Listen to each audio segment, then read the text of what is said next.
aquel tiempo, muchos judíos que habían venido a casa de María, al ver lo que había hecho Jesús, creyeron en él.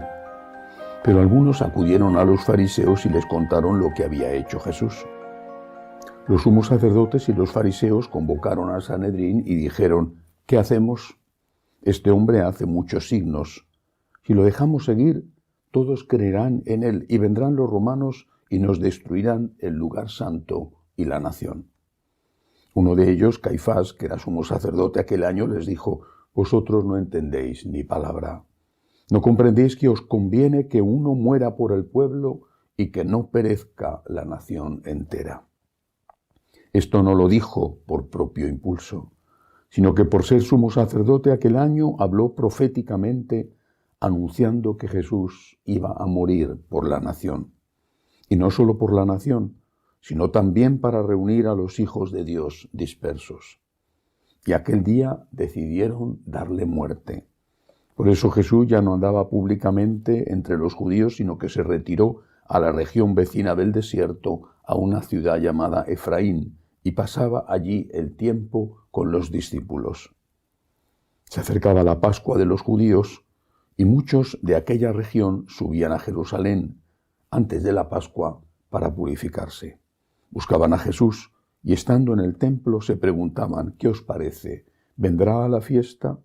Los sumos sacerdotes y fariseos habían mandado que el que se enterase de dónde estaba les avisara para prenderlo. Palabra del Señor. Gloria a ti, Señor Jesús. Uno tiene que morir por el pueblo.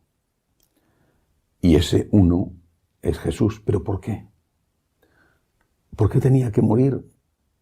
¿Y por qué motivo? Él tenía que salvar al pueblo. Tenía que morir para pagar una deuda de justicia. Eso es lo que enseña la Iglesia.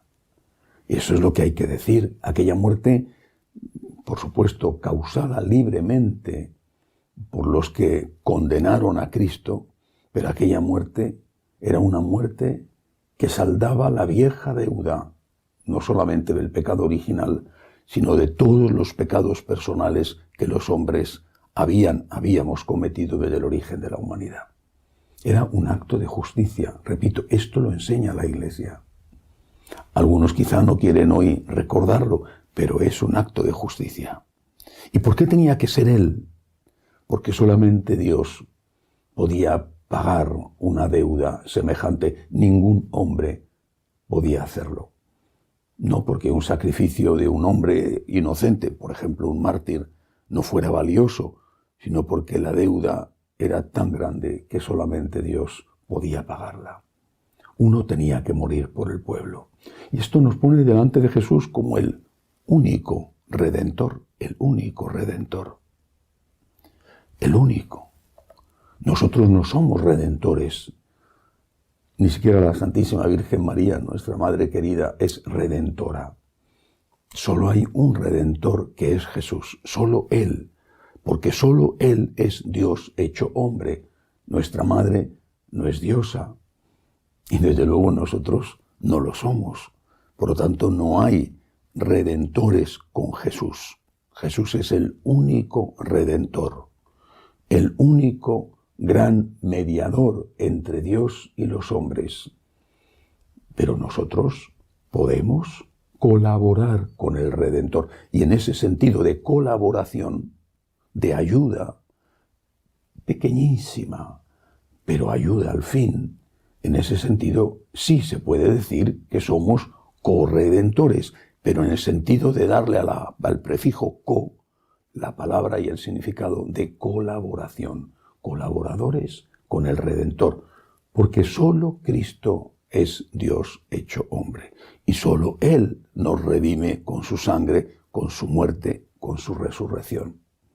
Pero si esta es la doctrina y nosotros entendemos, así lo enseña la Iglesia, que nuestra colaboración es importante, por ejemplo, cuando ofrecemos nuestros sufrimientos personales a los de Cristo, cuando nos unimos con toda nuestra vida, con todo lo que somos, al sufrimiento redentor de Cristo, si esto es así, ¿por qué no lo hacemos? Si van a matar a Jesús, ¿por qué no estamos con Él? Si están crucificando a Cristo, ¿por qué no le defendemos aún a costa de nuestra vida? La defensa de Jesús, aquella defensa que llevó a cabo el buen ladrón cuando estaba crucificado con él, la defensa de Jesús es imprescindible entonces y ahora.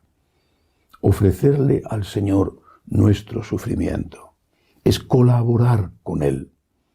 Ofrecerle al Señor nuestro sufrimiento, que implica muchas veces un sufrimiento añadido, aceptado, que es el de pagar las consecuencias por estar a su lado y por defenderle a Él. El sufrimiento que nos viene dado por la enfermedad, por la ancianidad, por los problemas que no buscamos, o el sufrimiento que aceptamos por defender a Jesús y por estar a su lado. Todo eso forma parte de la colaboración que tenemos el deber y el derecho de hacer. Repito, en ese sentido de colaboración somos co-redentores. Es muy significativo que la Iglesia, por ejemplo, cuando habla de fundadores, habla también de cofundadores. Una orden religiosa muy antigua, los servitas, los siervos de la Madre de Dios, es la orden de los 7 fundadores. No dice la Iglesia que sean 7 cofundadores, dice 7 fundadores.